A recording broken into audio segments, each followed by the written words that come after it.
Hi, my name is Aoife. I'm the Children's Disability Network Manager, and I'm just going to share the presentation with you so that you can watch the rest of this presentation. Now, just give me 2 seconds.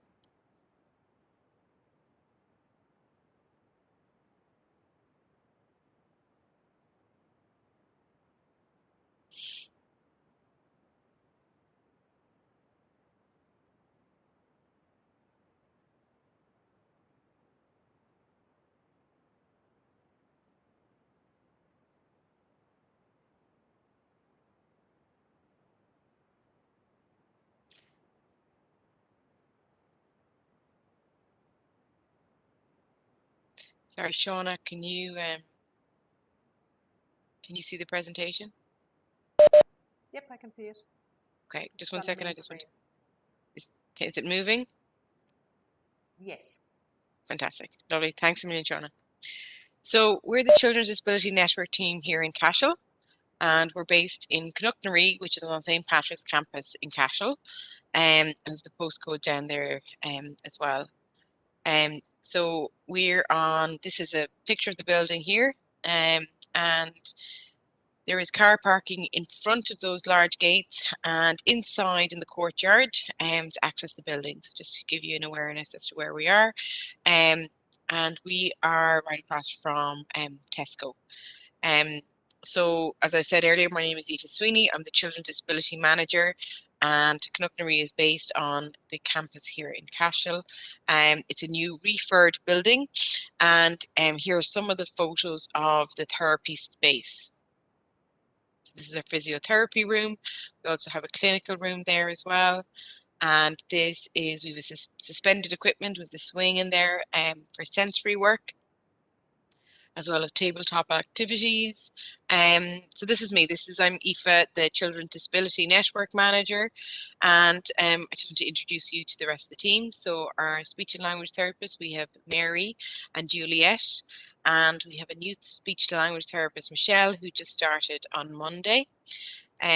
So what is speech and language therapy? I suppose in their role within the team, the speech and language therapist will focus on communication, so passing messages, verbal and non-verbal, language, which is vocabulary, sentences and storytelling, speech, which is pronunciation, feeding, eating, drinking and swallowing development. The techniques vary, but the emphasis is on learning through enjoyable activities which are motivating for your child. Our aim is to make your child as communicative as possible in their everyday life, a safe feeder, and to optimize their speech and language for life and for learning. So then we have our occupational therapy teams. We have Joanne, Laura, and Teresa. And the occupational therapists work as part of the Children's Disability Network team, and we'll be looking at your goals for your child to inform their input. In terms of what is occupational therapy, so they look at fine motors such as pencil grip, handwriting and cutting skills, buttoning a button, using cutlery and playing with Lego. Coordination using various parts of the body together to help a task, for example, dressing, riding a bike, tying shoelaces and grooming. Sensory processing, which is responding effectively to different sensory experiences such as touch, taste, sound and movement, which may be impacting on your child's function. The occupational therapist may offer parent or care educational groups, individual or group treatment sessions, joint treatment sessions with another therapist, plans for activities to be carried out at school or at home, and assessment and advice regarding assistive technology, specialised seating and environmental adaptations. The techniques vary, but the emphasis on learning through enjoyment or through enjoyable activities which are motivational for your child. Our aim is to make your child as independent as possible in the skills he or she needs for everyday life. And the occupational therapists work through in a various different settings, such as home, preschool, in the clinic, or environments that are important for your child. And the key piece is that occupationals work to promote your child's independence to the best of their ability. And they will work with your child to develop those skills. Then we move on to our psychology team. So we have Lynn, Graham, and Carol. Carol is on maternity leave at at the moment. So the psychologist works as part of the Children with Disability Network team, and on your goals for your child will inform the input. The psychologist works with other members of the team to understand your child's strengths and needs and individual family factors. So based on this, the psychologist will assess for learning and cognitive ability, looking at emotional or behavioral factors. And some of this could be around the diagnosis for autism spectrum disorder, or that may be separate to it. In terms of intervention, they may be involved in direct appointments with parents and or your child, or a group-based intervention such as a parent workshop. And obviously then in terms of consultation input, the psychologist may link with the wider key people in your child's life. And that's with your consent, such as the classroom teacher, in order to ensure supports are in place and are consistent across settings. In terms of our social work team, we have two social workers who are Anne-Marie and Carmel. And in terms of their role, so they work in partnership with families and members of the team to assist families to recognise their needs and strengths, develop their potential, promoting their human rights and access to inclusive supports and services. They offer a spectrum of supports for families and children accessing the Children with Disability Network team. They provide a strength-based and solution-focused approach. They identify risks, support families on the team to safely navigate crisis in a respectful, non-judgmental manner. Then on our team we have May, who's our nurse, and May's role is in supporting families around nursing issues that are specific for that child and their family. At the present, in terms of physiotherapy, we have vacant posts of physiotherapists on the team, and we are currently in the process of recruiting new physiotherapists. So at the moment, if your child needs physiotherapy input, that would be seen through primary care. In terms of physiotherapist role, it's supporting gross motor development through hands-on parent coaching and home exercise programs. Examples would be rolling, sitting, pulling to stand, walking, and balance tasks.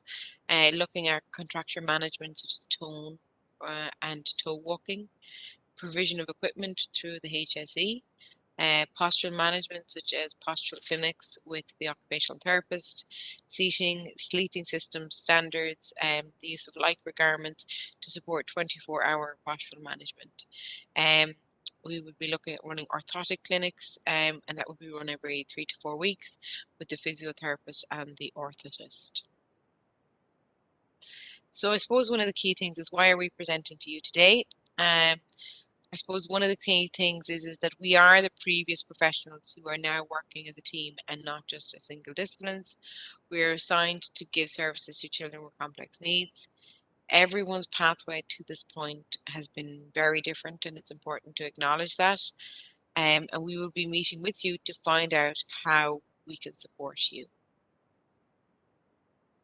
So the way that we will be doing business in terms of our service provision going forward, so the Children with Disability Network teams will provide services for all children with more significant needs and who require a team of professionals working together. This will be regardless of your child's diagnosis, disability, or where he or she goes to school. We will focus on everyday skills that are important for your child and family. We will work on these by making suggestions and helping in your child's environment, for example, home or at school. We would help to build your child's capacity, strengthening their existing skills and develop new skills. Families, carers are the expert on their child, and collaboration is essential between families and the team. In terms of our mission statement, we aim to be working in partnership with children and young people with disabilities, with their families, to support their development and to enable for active participation in community life. So I suppose the key thing is, where do you fit into all of this? And it's really, we would see the family at the core, with the professionals surrounding us, so surrounding you as the families, the psychologist, the occupational therapist, as well as the preschool, school, GP, community supports. Um, as a parent, you are your child's best advocate and expert. You play an essential role in the team and to develop and establish functional goals for your child.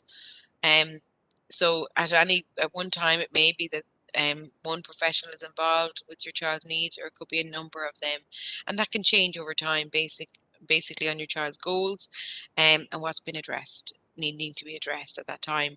We will be looking at working interdisciplinary, so it may not be that you need to see all the professionals, but it may be the fact that if your child is presenting with difficulty with feeding themselves and using the spoon, it may be the fact that you need some advice from speech and language therapy around eating, drinking, and swallowing, and you may need some advice from the occupational therapist regarding equipment.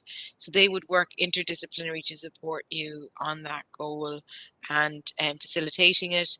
And look, instead of it being a case that you're having to see them separately. So that's just an example of interdisciplinary working. Um, I suppose one of the key fundamental pieces is that we will be working on the 6 F's in childhood disability. So that is function, what people can do, fitness, how your child stays active and physically active in their community, family, the family environment, fun, activities your child is involved in and enjoys participating in, friends refers to friendships established with peers, and future, families' expectations and dreams of their future.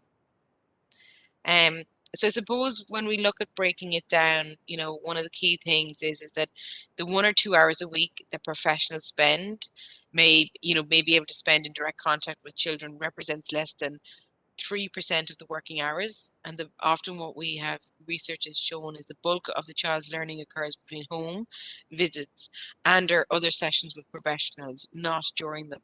So a child getting input from their parent and teacher for 8 hours a day will reach the specific goal within 1.5 years. So that's if it was done, if it was done in school and at home. A child getting in from a therapist twice a week for 30 minutes will reach a goal in 84 years. I suppose that's what the research is coming back with.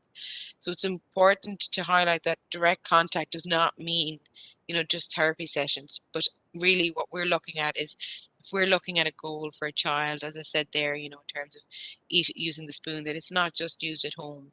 If they were looking at feeding themselves, that the fact is that goal is used at granny's house and it's used at school and it's used at home, and plus the therapy setting and using strategies around that, because this cannot be completed just in isolation. So it's important, if those recommendations are put in place, that it's the same across all the environments. So one of the key pieces we would look at is, and I suppose this is about the environment. So when a flower doesn't bloom, you fix the environment in which it grows, not the flower. So it's looking collaboratively at the environments that your child is engaging with. So if it is the fact that your child will utilize the toilet in every environment but school, we would want to ensure that, what is the reason for that and exploring it. So making sure that they're still maintaining all of their skills between all the different environments that they're accessing. And that's pivotal. So if it is that you're working on a specific goal, that it's also been implemented in school, and it can be confusing for the child if they're only doing something in one environment and the complete opposite in another. It doesn't build a consolidation of the skill for them to be able to achieve the goal. So I suppose one of the key pieces, how can we help? So, how can we help to support you and your child's development? And I suppose here are some examples. Um, it's also looking at what do you need or what do you want your child to be able to do. Um, I suppose one of the key pieces, if we look intellectually, thinking, reasoning, and problem solving, daily living skills such as dressing, eating, and washing themselves, communication, listening, understanding, turn taking, talking, using love or pecs, family's well-being and sibling support, and looking at moving, sitting, walking, and playing. So, these are examples, and I suppose the one thing is we would look at functional skills that are used in everyday life to help support your child. Um, and it's important, for yourselves to be able to look at strategies, or to support us in terms of identifying those goals and helping us to support you with that. And I suppose it's the thing of if we're looking at, supporting your child with feeding or using the spoon, that's also done at home, and it's done between the environments, so that um, it's and looking at the goals to be integrated into your daily routine.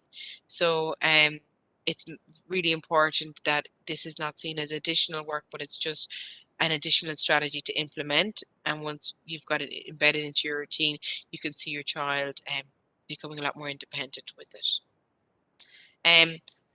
While therapists as clinicians on the team, the therapists and specialists are considered the experts in their field. They are not the most important element. The most important element is you, the parent. You know your child best. You are the most essential member of your child's children disability network team.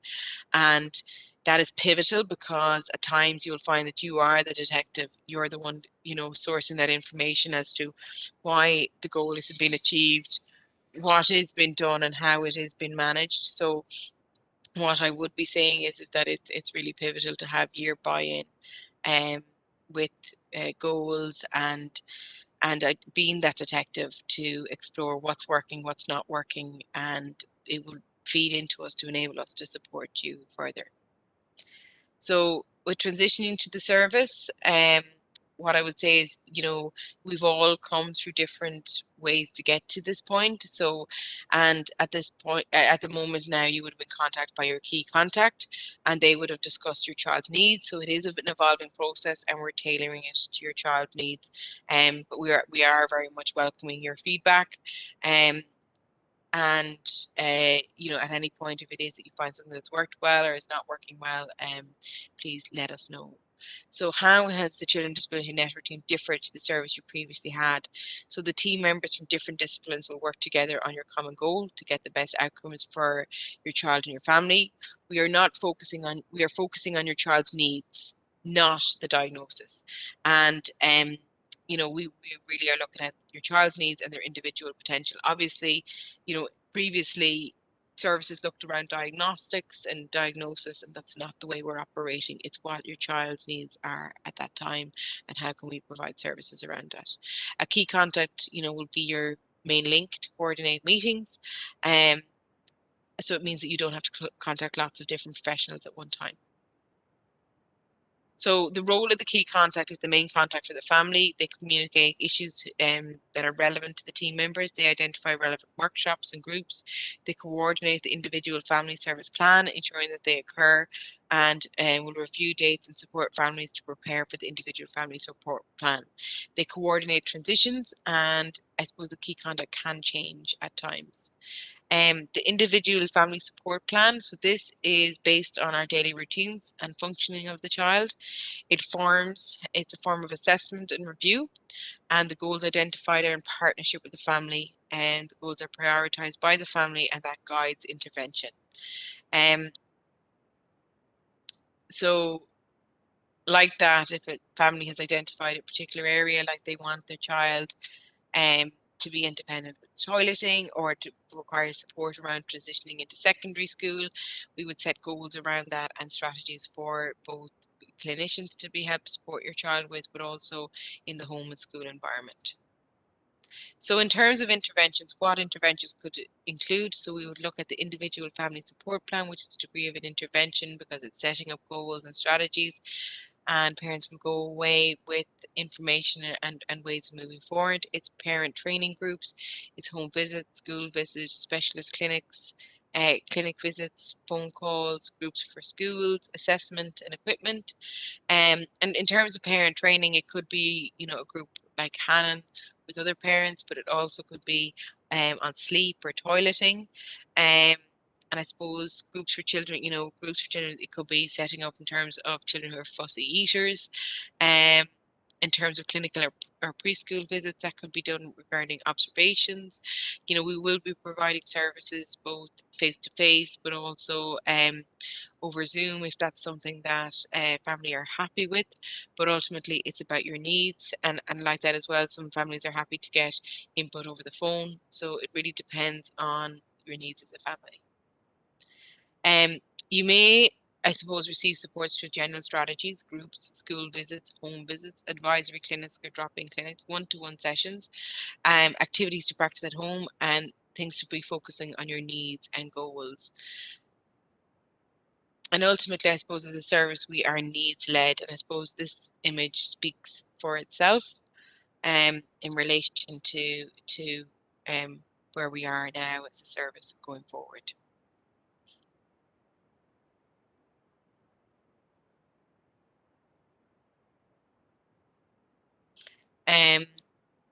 So your feedback matters to us, and I would say is that as a service, it's important for us to get your feedback. So feel free to let us know in terms of any positive or negative feedback, that you receive, and really benefit from that.